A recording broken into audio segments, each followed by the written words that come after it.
తాకట్లో ఉన్న మీ బంగారాన్ని విడిపించి ఆ రోజు ఆన్లైన్ రేటుకి కొంటాం. Sharma gold company. Last time ఎప్పుడు నితిన్ ఒకసారి స్టేజ్ మీద మీ పేరు చెప్పలేదని అది అలక ఫీల్ అయ్యారు కదా. అది అలక అపార్థం అపార్థం అది. ఏ సినిమా అప్పుడు? గుండెజారి గల్లంత అయింది అప్పుడు. హర్షవర్ధన్ రానే అని ఒక యాక్టర్ ఉన్నాడు. ఆయన వేరే వాళ్ళతో వచ్చాడు ఆ ఫంక్షన్ కి. ఆయన ముందు కూర్చున్నాడు. నేనంటే నా ఫ్రెండ్స్ తో కూర్చుందాం అదొకటి ఉంది నాకు. అది షో ఆఫ్ అంతా వీళ్ళ ముందే కదా, నా క్లాస్మేట్స్ వాళ్ళ ముందు నేను కూర్చొని ఇంకా నా పేరు పిలుస్తారు అన్నప్పుడు స్టేజ్ మీద పిలిచేటప్పుడు ఏం జరిగిందంటే యాంకర్, ఇప్పుడు నితిన్ కూడా సంబంధం లేదు, యాంకర్ పిలిచేటప్పుడు వేది మీద రావాల్సిందో కోరుకుంటున్నాను, ఆండ్రూస్, ఇది అనూప్ రూబెన్స్, అందరి పేర్లు చెప్తూ హర్షవర్ధన్ అనగానే హర్షవర్ధన్ రాని ఏమనుకున్నాడు అంటే అతను పిలుస్తున్నాడు అనుకున్నా, అతనికి సెట్ స్టేజ్. ఓకే, అంటే చీఫ్ గెస్ట్లు కూడా పిలుస్తారు, బట్ అతని పేరు తర్వాత వచ్చేదేమో, లేకపోతే తర్వాత వచ్చే పేరు నాదేమో, ఇలా కూడా అనుకోవచ్చు. ఆ ఫ్లోలో హర్షవర్ధన్ అనగా ఆయన ఎక్కేశారు, హర్షవర్ధన్ రాని అనగా నేను ఎక్కలేకపోయాను, ఆ పేరు మీద నేను ఎక్కడ స్టేజ్ అని. అంటే చెప్తున్నా, మన మైండ్ ఎంత చిన్నగా ఆలోచిస్తే అంత దిక్కుమాల ప్రాసెస్ వెళ్తుంది. నితిన్ లాంటి ఒక మంచి ఒక బ్రదర్ లాంటి వాడు నన్ను ఎంతో నమ్ముతాడు, ఎంత నమ్ముతాడో అసలు. నితిన్ లేకపోతే గుండె జరగాలంతే లేదు.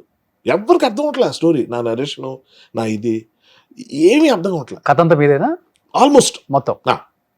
అంటే ఒక point, main point Vijay Kumar గారితో కొన్నది పట్టుకుని దాన్ని మొత్తం అల్లి ఏదైతే క్లైమాక్స్ అన్నారు దాన్ని ఇంటర్వెల్ చేసి ఏవో చేశాం. సరే, దాంట్లో క్రెడిట్స్ ఇవ్వనప్పుడు నేను క్లెయిమ్ చేసుకోవడానికి ఇష్టపడను, బట్ స్క్రీన్ ప్లే మొత్తం నేనే చేశాను, అదే ఖచ్చితంగా చెప్పగలను, డైలాగ్స్ నావే. ఆ రోజు స్టేజ్ మీదకి హర్షవర్ధన్ గా నేను వెళ్ళబోతుంటే అతను ఇక్కడ ఇతను పిలిచారా నెక్స్ట్ మన హర్షవర్ధన్ రానే చూసి హర్షవర్ధన్ రానట్టు మనం కాదు ముందు ఎక్కేసాడు, అదేనా ఆలోచించాలి కదా. సరే, మనం ఎక్కకపోతే నితిన్ ఆ లోటు ఫీల్ అయ్యి హర్ష ఏడి, హర్ష నువ్వు రావాలి అంటే అప్పుడు మంచి రీరికార్డింగ్తో నేను అక్కడి నుంచి ఎలా పిలుస్తారు స్టేజ్ ఎక్కి ఒకసారి మైక్ పట్టుకున్నాక నాకు అర్థమైంది ఎంత టెన్షన్ ఉంటుందో. ఎన్ని నోరు జారుతాం రోషన్, ఇక్కడైతే ఏదైనా అనుకోండి మాట అనేసాను అనుకుందాం, నేను రిక్వెస్ట్ చేసుకుంటా రోషన్ ఆ మాట ఒకటి అనేసాను అది ప్రాబ్లం అయిపోద్ది. ఎందుకంటే ఇవాళ సోషల్ మీడియాలో మనం ఏం మాట్లాడినా తప్పే, పెళ్లి చేసుకుంటే తప్పు, చేసుకోవద్దంటే తప్పు, ప్రేమించంటే తప్పు, గర్ల్ ఫ్రెండ్స్ ఉంటే తప్పు, మంచి బట్టలు వేసుకోమంటే తప్పు, వేసుకోవద్దంటే తప్పు, అన్ని తప్పే. సో నేను ఇక్కడ మన కెమెరా ముందు చేసే దాంట్లో అడ్జస్ట్మెంట్లు ఎడిట్లు చేసుకో, స్టేజ్ మీద ఏం చేస్తాం. పైగా నితిన్ కి ఎన్ని స్ట్రెస్లు ఉంటాయి, హీరోగా తన అందరినీ అడ్రస్ చేస్తూ మాట్లాడాలి, మైక్ పట్టుకున్నది, తనకు కొన్ని ఇష్యూస్ ఉన్నాయి, తనే అన్నాడు ఆ మాట, బాధ అనిపించింది నాకు. అయిపోయింది. అక్కడ ఇంకోటి, స్టేజ్ మీద ఉన్న వాళ్ళ గురించే చెప్తారు యూజువల్ గా, మంచి పాయింట్ ఇది. యూజువల్ గా ఏమవుద్ది, ఇక్కడ ఇలా చూసుకుంటే ఇలా రోషన్, హర్ష, ఇంకోడు ABCD చెప్తారు. లేని వాళ్ళు ఎవరైనా ఉంటే ఒక స్పెసిఫిక్ గా మెన్షన్ చేసి తీరాలి. మ్యూజిక్ డైరెక్టర్ వర్క్ లో ఉన్నాడు, ఎడిటర్ వర్క్ లో ఉన్నాడు, వాళ్ళ గురించి మెన్షన్ చేసుకుంటారు రాసుకొని. లేని వాళ్ళ గురించి పెద్దగా చాలా మంది యాక్టర్స్ ఉంటారు మూవీలో, వాళ్ళందరినీ ఇప్పుడు అడ్రస్ చేయరు, ఆల్రెడీ ఇదే లిస్ట్ ఎక్కువ, టైం ఎక్కువ. అలాంటి దాంట్లో నా పేరు పిలుస్తాడని నేను ఎందుకు అనుకోవాలి? పైగా 2 సార్లు హర్షవర్ధన్ అన్నప్పుడు నా పేరు మీద ఒకటి వెళ్ళినప్పుడు అతని పేరు మీద వెళ్ళిపోవచ్చు కదా. ఇప్పుడు 2 భర్తలు ఉన్నాయి గురు, నా సీట్లో మీరు కూర్చున్నారు, మీ సీట్లో కూర్చుంటే అయిపోయింది. అంత ఆలోచించలేదు బ్రెయిన్. ఇది ఎంత రైటరు, ఇంత ఇది, హర్ష భలే మాట్లాడతాడు, నా గురించి నేను తిట్టుకుంటున్నా, నేనే చెప్తున్నా, ఎవరో నా మీద కంప్లైంట్ ఇస్తే కాదు, తప్పు ఉన్నప్పుడు బొక్కాయించను, ఒప్పేసుకుంటా. ఇందుకే నేను కొంచెం హాయిగా ఉంటా. అలిగారా నితిన్ దగ్గర? అలాగడమా అసలు నేను ఆ నెక్స్ట్ కాదు, ఇంకోటి పర్టికులర్ సీన్ నేను అక్కడ ఉండాలి. ఆల్మోస్ట్ చెప్పొచ్చో లేదో, ఆ పర్టికులర్ సీన్ నేను డైరెక్ట్ కూడా చేశాను, అక్కడ ఉండాలి నేను. ఆ షాపులో సీన్ చేసాం, మధ్యలో ఆడియో ఫంక్షన్ కూడా బయటకు వచ్చేసాం, సీన్ అవ్వలేదు, మళ్ళీ ఇది అయ్యాక నైట్ వెళ్ళి ఆ సీన్ బ్యాలెన్స్ కంప్లీట్ చేయాలి. నేను కూర్చున్న హట్టు వెళ్ళి ఒక దగ్గర వెళ్ళి ఆ పక్కనేదో బార్ ఉంటే అందులోకి వెళ్ళి కూర్చొని, నన్ను అంతేరా ఇండస్ట్రీలో గుర్తింపు ఉండదురా ఎంత చేసిన, ఇవన్నీ నేనే మాట్లాడాను, సిగ్గుపడుతూ చెప్తున్నా ఆడియన్స్కి. సరదా ఫన్నీగా ఈ నిమిషం ఉండొచ్చు, కానీ అంటే నేను ఎందుకు చెప్తానంటే ఇది మనం చాలా ఎక్సెప్షనల్, మనం అద్భుతంగా మాట్లాడేస్తాం, అద్భుతంగా ఆలోచిస్తాం అని ఎవ్వరు అనుకోకర్లేదండి. తప్పులు చేసే ప్రతి ఒక్కళ్ళు అందరూ చేస్తారని ఒకసారి అనేసుకోండి, ఏ గొడవ లేదు. మన కంపెనీ లేక అమ్మో మనమే తప్పు చేస్తాం, మనమే ఫెయిల్ అయిపోయాం, మనం అయిపోయాం, ఇదంతా ఉంటుంది. లేదు, ఎవరైనా తప్పులు చేస్తారు. నేను చాలా సందర్భాల్లో చాలా మంది కించపరుస్తూ మాట్లాడిన సందర్భాలు నాకు తెలియకుండానే ఉన్నాయి, తెలిసిన కొన్ని ఉన్నాయి, అన్ని పక్కన పెడతాం. అంటే తాగినప్పుడు దాని తాగుడుతో సంబంధం లేదు రోషన్. తాగుడు అనేది ఒక సాకు. డైరెక్ట్ గా రోషన్ లేదని అంటే ఫీల్ అయిపోతాడని చెప్పి మందు కొట్టి సారు మీరు పోయి తమ్ముడు రోషను నువ్వు ఆ రోజు నన్ను అన్నావు అనేసి ఇక్కడ తాగుడు, నానా తిట్లు తిట్టి ఇక్కడ తాగుడు. చూసారు అవి కూడా ఇవి ప్రతి మన సిట్టింగ్ లో ఉండేది, ఎవరు చూడలేదు, మీరు చూడలేదు ఏంటి? కాదు, నెక్స్ట్ మార్నింగ్ ఫోన్ చేసి రోషన్ ఏదో అనేసానంట, అది ఏదో అయిపోయిందంట, సారీ డార్లింగ్, ఇలాగా అలాగంటే రోషన్ ఏమంటాడు, లేదురా భయ్ ఏదో తాగి అలాగ అన్నాను కానీ అదేం అనాల్సింది అనడానికి ఇదో షాక్ అంతే.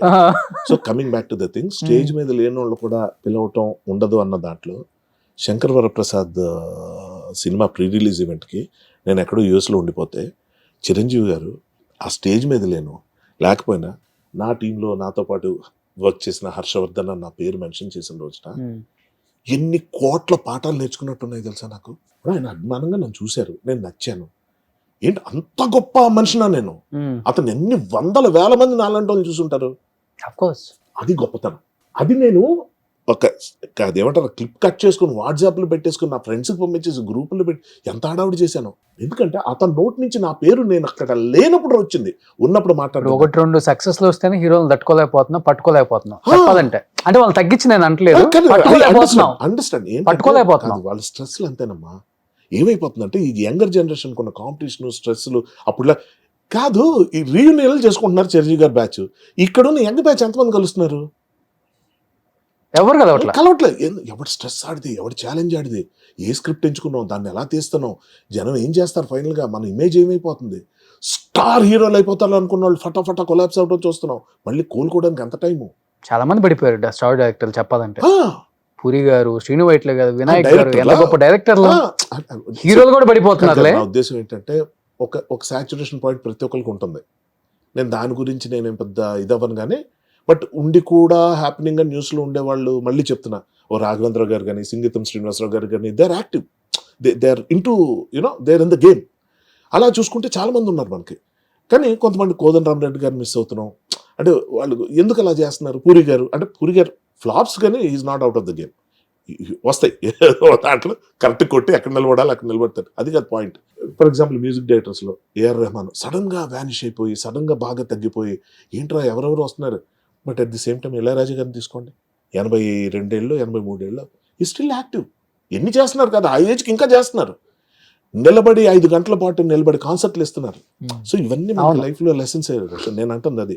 ఇప్పుడు చిరంజీవి గారు అంత స్టేజ్ మీద నా పేరు చెప్పడం, నా పేరుగా చాలా మంది పేరు చెప్పి నా ఒక్కడి పేరు అంటలేదు. మళ్ళీ నేను అక్కడ నేను క్రెడిట్ తీసుకోలేను. I know how much. ఆ చూపులో అర్థమైపోద్ది. నేను ఏదైనా రిమోట్ డీటెయిల్ నేను చెప్తా ఉంటా అమాంగ్ ద గ్రూప్ డిస్కషన్స్. కానీ నితిన్తో ఆ సీన్ తీసారు ఎందుకే? గుండెజారి అప్పుడు ఏమైందంటే నితిన్ ఫోన్ చేస్తే ఎత్తట్లేదు. నేను చాలాసేపు నితిన్ ఫోన్ చేస్తే ఎత్తాను. సుధాకర్ రెడ్డి గారు వాళ్ళ నాన్నగారు వాళ్ళ అక్క అందరు ఫోన్ చేసినప్పుడు హట్ నితిన్ ఫోన్ చేస్తే ఇంకెత్తా. ఏంటి బ్రదర్ అన్న, షూటింగ్ వెళ్ళిచాయి అన్నాడు ఒకటే మాట. సరే అన్నాను, వెళ్ళిపోయాను. అంటే ఒక్క మాట చాలు, సరైన మాట కరెక్ట్గా నితిన్ ఫోన్ చేసి వెళ్ళి షూటింగ్ చేయి. ఏంటి ఎక్కడ ఉన్నావు నువ్వు, షూటింగ్ వెళ్ళలేదంట, హర్ట్ అయ్యవంట, ఇదంతా కాదు, ఏం లేదు, విషయం తెలుసు, మ్యాటర్ అర్థమైపోయింది. ఎందుకంటే నేను అక్కడిక్కడ కావాలని లీక్ చేశా, అలాగే వెళ్ళాలని. వెళ్ళింది. నితిన్ ఫోన్ చేశాడు. ఇప్పుడు నాకు అడుగుతాడు, ఏంటి హర్ష, ఏంటి ఫీల్ అయ్యావా, నేను ఏదో పొరపాటు ఎలా చేస్తావు నితిన్. నాకు చూడండి, ఒక ఆర్టిస్ట్గా 24 క్రాఫ్ట్స్లో వద్దన్న పేరు వచ్చేది యాక్టర్కే, ఎందుకు కనిపిస్తుంటాడు. అలాంటి నాకు ఇవాళ కొత్తగా గుర్తింపు అవసరమా? రైటే, వర్క్ చేస్తున్నా, ఆ సినిమా ఇంకా రిలీజ్ అవ్వలేదా, ఆడుతుందో లేదో తెలియదు. నన్ను రైటర్గా ఏంటో ఒక పిచ్చి, ఒక్కోసారి వి గెట్ క్యారీడ్ అవే. అది తప్పని తెలిసిన తర్వాత ఇదిగో ఇలా 10 సార్లు చెప్పుకుంటా అందరి ముందు. ఎందుకంటే నేను తప్పు చేశాను. ఈరోజు నితిన్ నన్ను ఇక్కడ ఎదురుగా లేడు.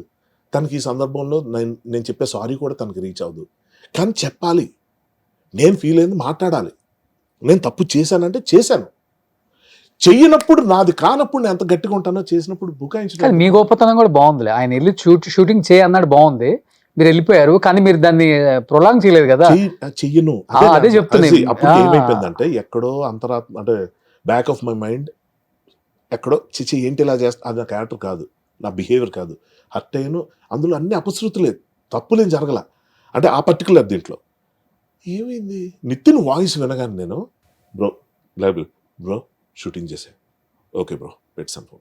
ఇద్దరికి ఇప్పటికి అదే బాండింగ్ ఉందా? ఇద్దరికి అట్లీస్ట్ అంటే కాల్స్ లో మాట్లాడుకోవటం 200% ఉంది. అంటే ఫ్రీక్వెన్సీ తగ్గిపోయింది, రెగ్యులర్ కలవడం అన్నది లేదు. తను వేరే వాటిలో బిజీ, తన స్క్రిప్ట్స్ నేను వర్క్ చేయట్లేదు అలా. కానీ ఫస్ట్ ఎల్లమ్మ వేణు నితిన్ కనుక్కున్నారు కదా, ఆల్మోస్ట్ టైటిల్ అనౌన్స్మెంట్ అంత అయిపోయింది కదా. ఒక్కసారిగా డిఎస్పి మళ్ళీ హీరోగా రావటం ఏంటి అసలు? అంటే నితిన్ ఒప్పుకొని కూడా మళ్ళీ తర్వాత చేయటం ఇష్టం లేక, లేకపోతే ఏంటి అసలు కది? ఇది దానికి చాలా మంది మారారు కదా, నాకు బ్యాక్ స్టోరీ నిజంగా తెలియదు. నితిన్ అడిగారు ఎప్పుడన్నా? నేనా? ఆ. లేదు, అడగలేదు. అంటే ఈ మధ్య కాలం కలవాల, ఆల్మోస్ట్ 6-7 months అయిపోతుంది కలిసి. ఆ తర్వాతే జరిగింది ఇది. Okay okay. ఎల్లమ్మది. అవును. నేను లాస్ట్ టైం నితిన్ కలిసింది అదే మన లాస్ట్ రిలీజ్ మన రాబిన్ హుడ్ టైంలో కలిసాను. ఓకే. సుమన్ టీవీలో మీ పర్సనల్ అండ్ బిజినెస్ ప్రమోషన్స్ కోసం కింది నెంబర్కి కాంటాక్ట్ చేయండి.